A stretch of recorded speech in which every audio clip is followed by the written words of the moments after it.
What's up, VAREP Nation? Welcome to another episode of VAREP.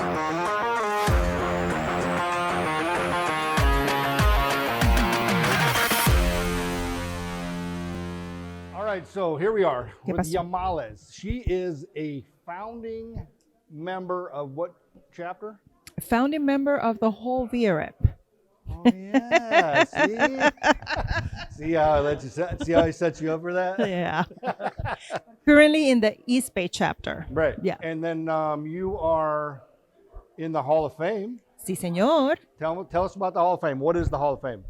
So we are the class of 2019, which is basically all the original founding members, original board of directors that their term come to an end and we move into, bigger things, or, we basically got the end of our end of your service. Service, it doesn't basically. Stop, but it doesn't stop. The correct. Title goes away. Correct. But the service doesn't go correct. Away, right? Yeah. But who cares about titles? Yeah.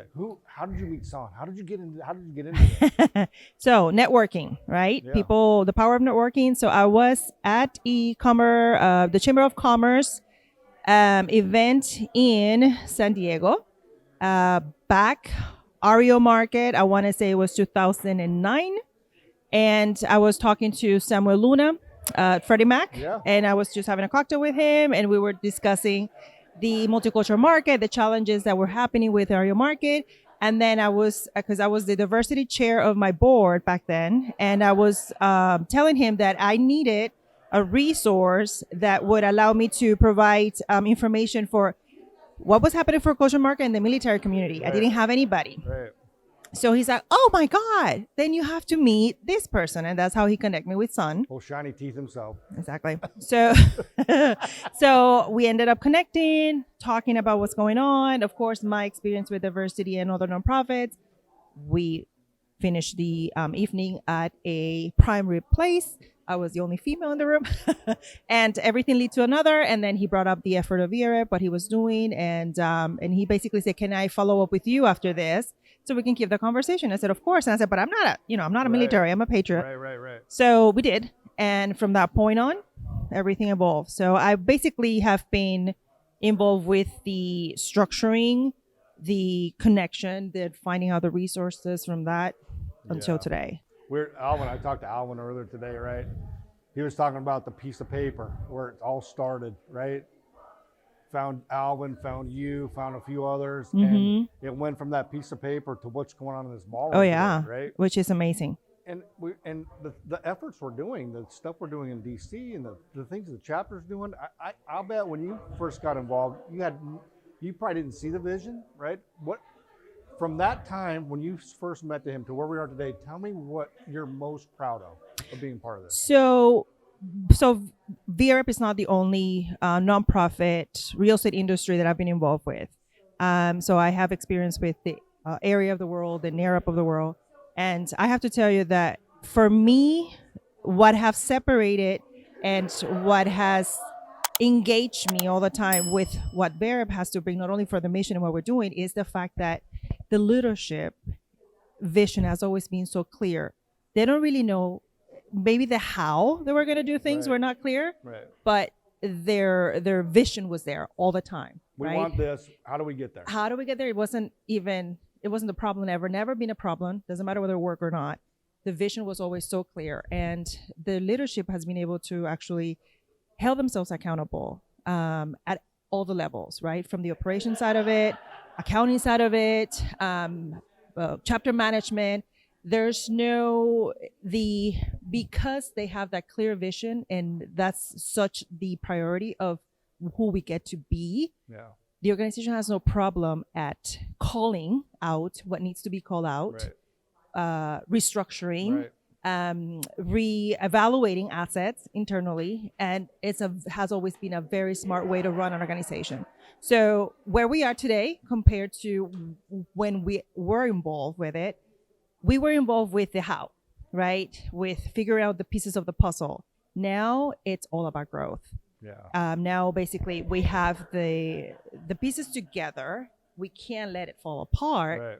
So The glue, like Thomas said. exactly, Yeah. we can let it fall apart. So right now we have to just keep finding ways so we continue to grow. Right. And the leadership that has to be identified or gets to be identified has to be the vision. Like the focus is like, we're not going backwards. Right. We're only going to go forward, and we need to find a talent that is going to allow that to happen Right. at all levels. So let me go back to this. See. One thing that is your pure love for this organization. Just one. Maybe there's a couple, but I want to hear at least one. One The pure passion. love. Yeah. The passion, just how humble the whole effort always comes across. Doesn't matter how successful, doesn't matter whether you're looking at the books of the organization or not. It's just how everything is approached with pure heart, Right. with pure intention of really serving. Right.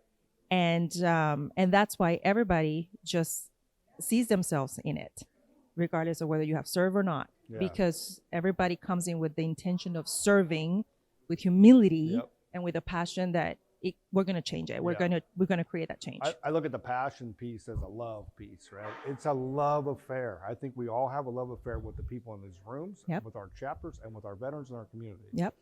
And I think with your help and what you've grown, we're able to feel that and take that back. So you should be very proud of that. It's a very big thing. Because I'm like you. I've been part of NAREP and NAREP and ARIA. It's not the same. No. It's not, is it? No. And actually, my experience with those organizations is actually they're detaching more and more and more to the intention of why they were brought up or created Right. from the first, from Yeah. the first time. So, Well, I'm glad I know you, Yeimalis.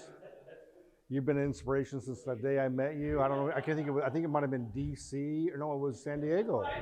Here, 8 years ago, almost 9 years ago, I met you. yep. I'm like, what do we got going on over there, right? Right, because I walk into it thinking, okay, let me see who, and I see you, I see Alvin, I see Thomas, I see little short son, and I see Dustin, right, all stoic. And our fabulous Jessica. And right? Jessica, right. Remember we had Heather back then, and we Yep. had, who was our video guy? Was it Matt. right? Mm-hmm. Think about where that's come from. Those guys are great, but the staff we have now, what they've done to be able to help us scale up, Yeah. the growth is everywhere Yeah. you look. I mean, our first policy conference in Washington, D.C., I was like, There's like 30 people there. I was like, the creator, the interviewer, the hostess. Right, I mean, everything. right, Yeah. Right. Now it's just a thing. Yeah. It's everybody that's here today look forward to these events twice a year. Mm-hmm. So thanks to you for helping grow that. I owe There's you. no you, there's us. Thanks for being a part of us. How about that? Yep. It's all about us. And thanks for the effort you've given us. We appreciate that. Of course. You guys are stuck with me. Again, Yeimalis, thanks for stopping by. It's always Of course. great to talk to you. Thank you for, trick me into sitting here and talking to you today. Well, your message is important. I love you. All right, love you back.